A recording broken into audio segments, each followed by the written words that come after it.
At this time, we're going to go to item number 1 on the agenda, the report of the Chief of Police. Good morning, Chief Moore. Good morning, Commissioner President Briggs, Commissioner Solroff, Commissioner Bonner, Commissioner Kalanche, Mr. Inspector General, and Mr. Tiefenk. So as I do each week, I'll start my remarks with a COVID-19 update. Over the course of this last week, we've had 15 new confirmed COVID-19 positive test results. Of those 15, all of them were individuals that had been previously vaccinated. The number from the previous week was 16, so we have essentially a consistent flat line of a low level of these new infections. 65 of our personnel are at home recovering from this pandemic, this virus. That's an increase of 2 from the week prior. I'm happy to report there's been no hospitalizations related to COVID, and we have and remain at 15 long-haul COVID-19 recoveries. In regards to events that occurred this last week, I want to comment on just a few of them. First, on Thursday was our Civilian Appreciation Day, an opportunity for the department to recognize the outstanding service and dedication of our professional civilian workforce. I want to thank the Los Angeles Police Foundation, as well as a number of senior staff members who reached in their pocket and was able to find some funding to provide for some light refreshments and a meal, but more importantly, an expression of gratitude and support for these professionals that have worked through this pandemic and continue in challenging times to deliver great services and to protect and serve in whatever role they have as a civilian professional. I want to thank the commissioners for attending on Friday, the 28th, the dedication of the Deputy Chief Margaret Peggy York naming of the Northeast Station. That location, which was a location she worked as one of the first teams of women detectives on homicide investigations. It was inspired the Cagney and Lacey television series in the late 70s, early 80s. But Peggy York was so much more than that.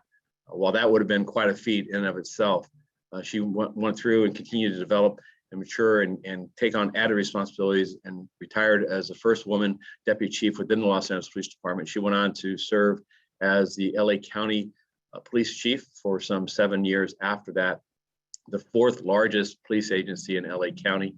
Her family was there, as well as a number of her partners and those that have both supported and been inspired by her. So again, thank you for attendance there. Later that day, I was at the invitation of Rabbi Cooper from the Simon Wiesenthal Center. I attended a press conference denouncing the recent acts of extremist groups and anti-Semitic activities, whether it be a banner hanging along the 405 freeway or the distribution of leaflets that were occurring in the neighborhoods in Brentwood and Century City.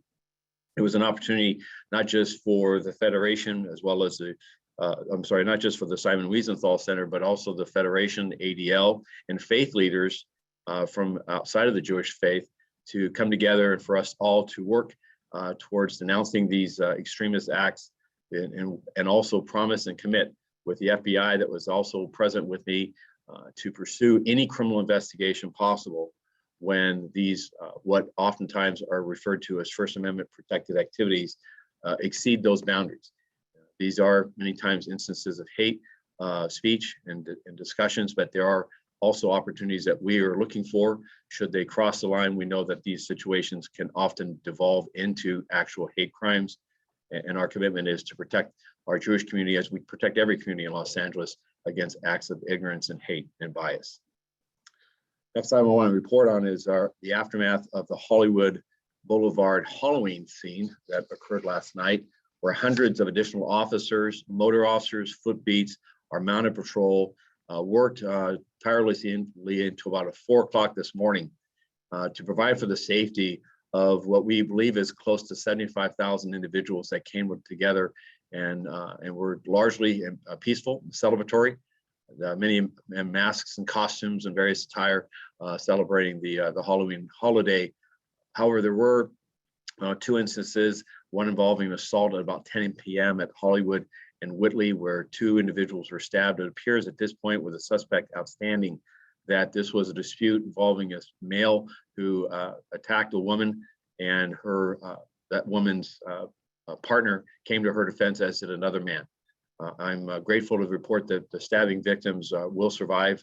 They were transported and are being treated at a nearby hospital, but that suspect is outstanding. And of course, we will continue to work with the investigations detectives that rolled there last night to gather camera footage and other information that will be available for us to identify the person responsible. Later in the morning, about 1 a.m., there was an altercation that Footbeat officers came upon involving two individuals. We believe this is domestic violence, where the male suspect attacked the woman while in a car. He was arrested and is going to be prosecuted for that. Fortunately, the level of her injuries were minor. There was also a reported shooting that occurred in the Hollywood Hills, and this is unrelated to the festivities along the Hollywood Boulevard. The location up on Viewmont was at an Airbnb style location or house. It's not a location that we have previously had problems or reported problems that, as you know, we've talked about previously, party houses that have been an annoyance with us, and it certainly has disrupted the peace of a number of those neighborhoods. But at this location outside, some type of an altercation ensued with a woman that was later shot in the back. She was transported. She will survive that injury. And responding officers were able to stop a vehicle and arrest an individual we believe responsible, as well as recover a handgun. Again, we're attempting to work with the number of partygoers that were there and gain their cooperation to understand what was the motivation and what caused this the shooting to occur. Overall, again, though, while these are these instances, I'd like to this morning be reporting 0 instances of any turmoil or violence along this area. I am grateful that the business owners and operators of these restaurants and bars largely acted in a very responsible fashion, and the crowd and the temperament of the crowd was, again, festive, peaceful, and one that I think many people enjoyed Halloween on Hollywood Boulevard. Next area I'd like to talk to is that in this last week that we've had no additional categorical use of force or officer-involved shootings. That means that we have today a total of 30 officer-involved shootings year to date. Last year, that number was 32, and our 4-year average is just under 26. We've had a total of 14 fatal officer-involved shootings this year. That number last year was 13, and our 4-year average is just over 10. On our crime picture, I will report that we've seen a continued reduction in our homicides and shooting victims. We now have a total of 328 homicides year to date versus 331 last year. That's just nearly a 1% reduction. We have a 3.6% increase in total violent crime. Now, property crime stands at a 10.2% increase for overall Part 1 crime rate of an 8.5% increase. On our victim shot, we have 50 fewer shooting victims this year versus last year. And so that's a 4% reduction. However, we still are looking at striving to achieve pre-pandemic levels, which were much lower. As an example, with 1,156 victims that have been shot year to date in 2019, that's a 42% increase. Now, one of the strategies that we've talked about during the summer and into the fall to address our violent crime and overall crime was the dedication of added overtime hours to bolster the uniform presence, as well as follow-up investigations involving crimes of violence, as well as overall Part 1 crime, and also to increase our level of community engagement. With hundreds of fewer officers, this effort to augment our staffing, I believe, is showing results. I want to report this morning that over the first 4 months of the Violent Crime Task Force, we've cut the rate of increase of violent crime, property crime, and total Part 1 crime. Specifically, and when we look at July 2nd, the department stood at an 8.2% increase in violent crime, a 13.6% increase in property crime, and an overall Part 1 crime rate of 12.3%. As of the 29th, our violent crime rate of increase has been cut by 56%. We now stand at a 3.6% increase. Our property crime rate has been cut by 25% with a 10.2% overall increase, and a 31% cut in the rate of increase for Part 1 crime. So while we're still showing in the red in these categories, these last 4 months, I do believe, have proven the added impact of what officers, uniform presence, as well as investigations and follow-ups can achieve. During that period of time, our officers with these added shifts were able to make 444 felony arrests, recover 142 firearms, had hundreds of additional foot beats, and conducted 273 additional follow-up investigations. These are all activities, thousands of additional shifts that would not have occurred but for the use of these added overtime. And while there is a limit to how much these resources can achieve, I do believe it's an important strategy as we deal with the reduced workforce and these pressures in regards to the rate of crime here in Los Angeles.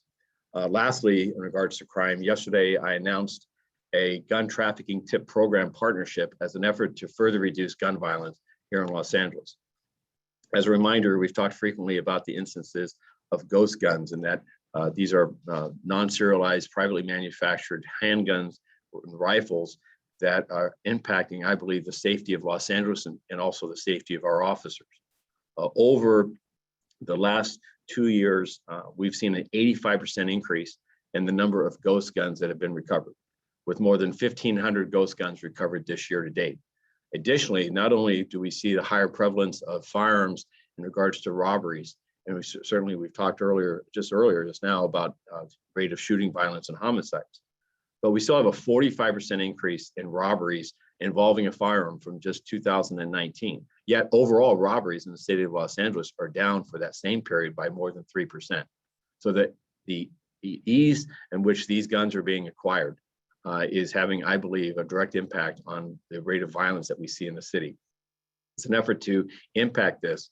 We have realigned monies that's set aside to reward tips and leads, working in concert with the support of the Crime Stoppers, the LA Regional Crime Stoppers organization, that anonymous tipsters can call in and either go online or go onto a phone number, and they can report those individuals that we believe are assembling these weapons.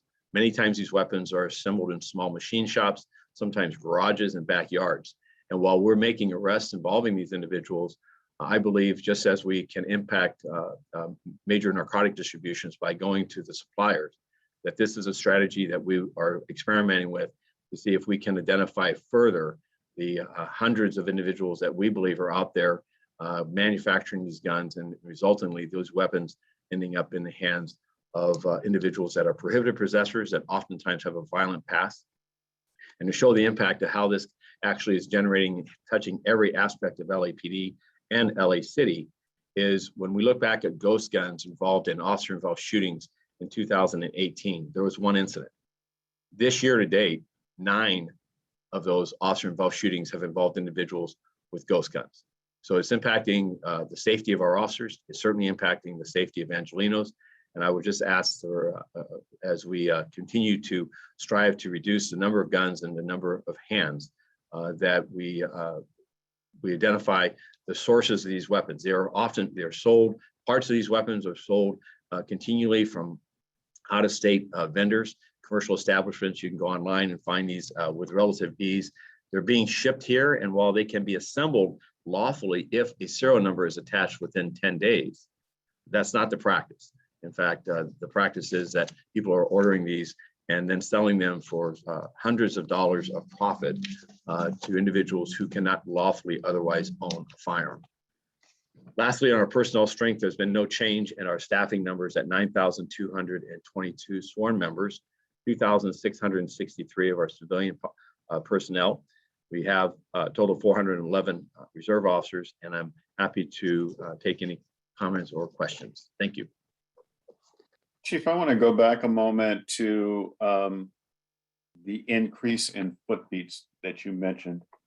What segment of the city did we increase the foot beats?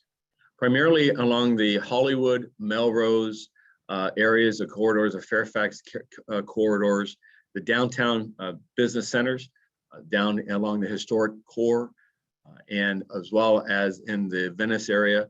Those would be the primary areas. However, individual areas, all 21 areas, were given added hours that they could shape their own crime strategies by bolstering the staffing. But what they were encouraged to do was So there you have a blending where there, for instance, in the Topanga area, the North Hollywood area, there was a portion I'm not prepared here to speak to. There was a portion of their time was not just investigations and not simply going out for crime suppression in the sense of identifying people that were involved in crime, but also to engage in productive activities of a footbeat to reassure it with a presence and a meeting and conversations with the community, whether it be a business community or residential community, about safety concerns and how we can work together in a shared responsibility for a safer Los Angeles. This is also during the same time in which the department staffed more than 40 Summer Night Lights programs. And that, I believe we reported on that earlier, but the activities have added dedicated officers at these more than 40 park sites so that people can enjoy the Summer Night Lights, the Friday Night Lights, and enjoy the parks for really the purpose that they're there for, which is to really give our children, our families a sense of identity, a sense of security, but also a sense of community by going out and enjoying games and other activities. Will we be able to continue these foot beats through the holiday season? Yes, our commitment is again, I want to thank them under Mayor Garcetti's leadership, as well as the support of the council, is that we have had the ability to access these additional overtime hours. Just last week, also was announced that a council member, Kretz in the Melrose area, had committed additional $250,000 of his office discretionary account, which will allow, again, the added patrols, and primarily in that area, it's the foot beats, our mounted unit being in and about the business core there along Fairfax and Melrose and those areas, which we've seen earlier. A small number, but a disturbing number of whether it be smash and grabs or these follow home, follow after bandits that have created a sense of uncertainty and a lack of safety. We want those officers there to help encourage people that they can come enjoy a holiday season and do so in a manner that they'll be safe. Great, thank you, Chief. Commissioner Clanche, any questions for Chief Moore? Commissioner Soboroff. Commissioner Bonner. Excuse me. Yes, please. Two questions. One, Chief, relative to yesterday's activities around. Were there any? I heard what you reported relative to the Hollywood Halloween celebrations, but one question is whether there were any arrests or uses of force relative to Halloween activities citywide yesterday. That's one question.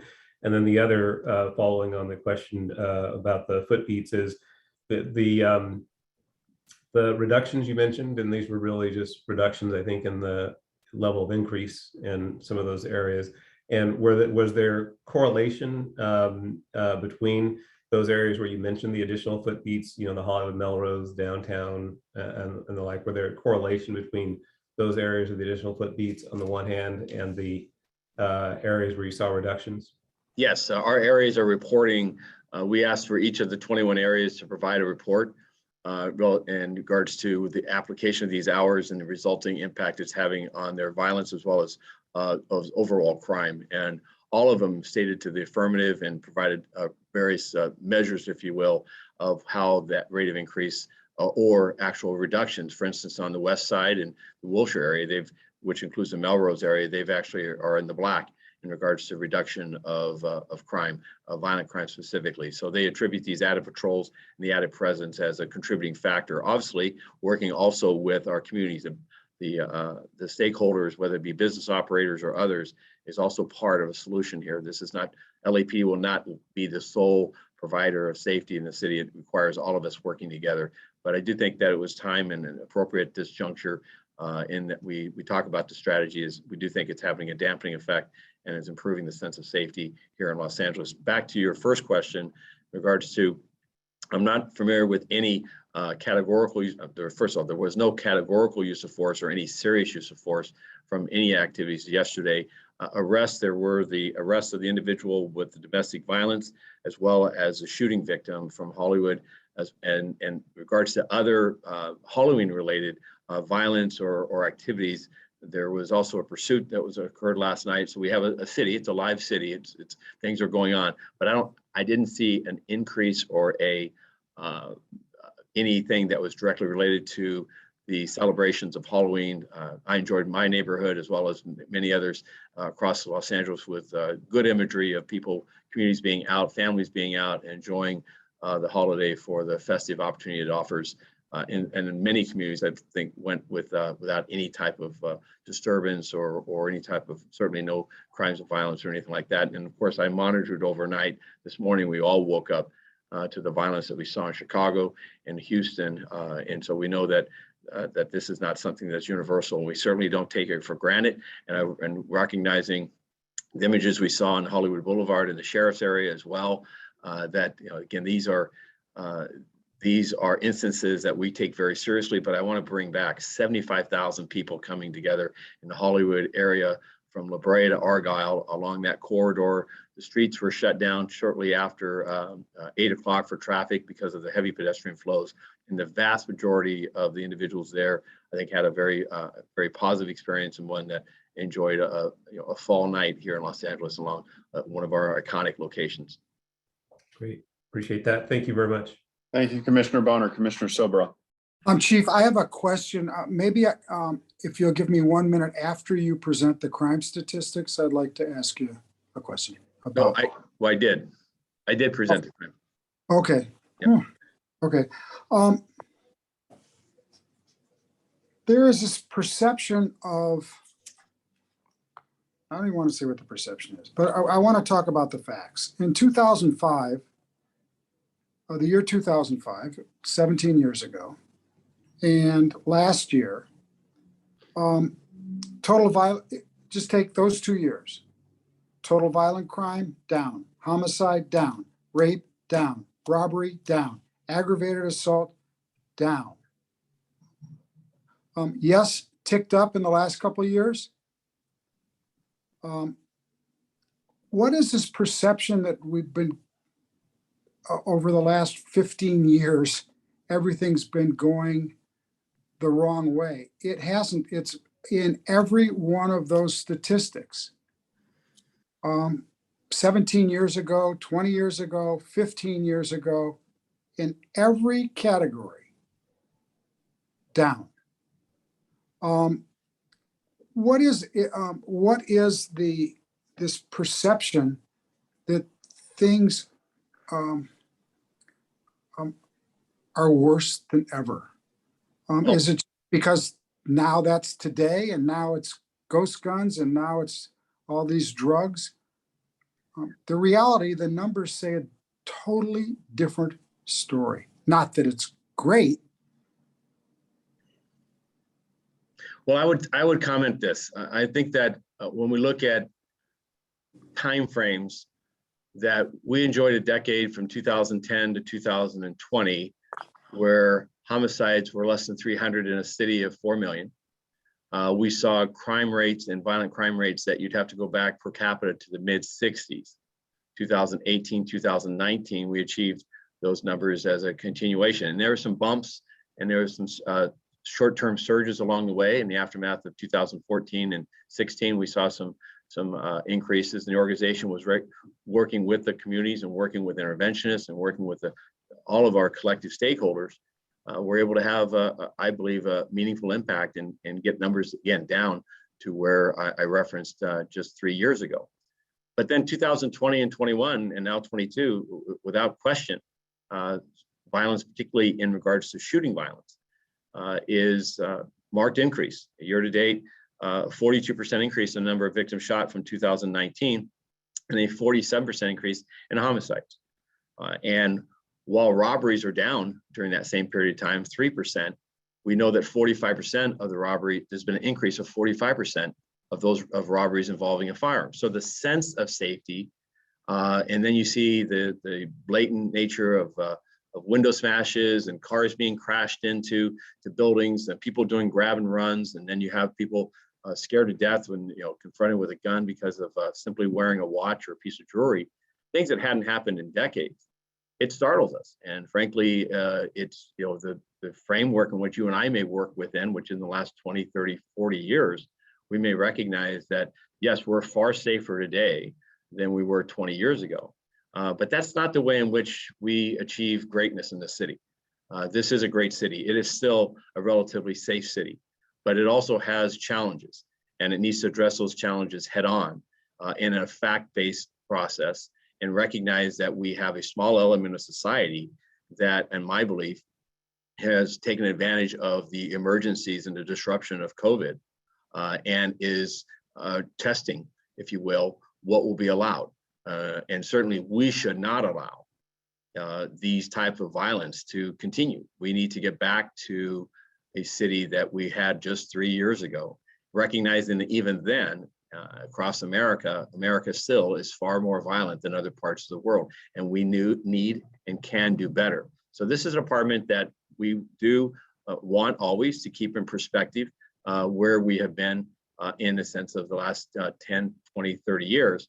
But I also think that recognizing a workforce that is substantially reduced in its size limits its capabilities and limits its options and strategies that it can use that would otherwise have had just 3 or 4 years ago, strategies that we could amplify.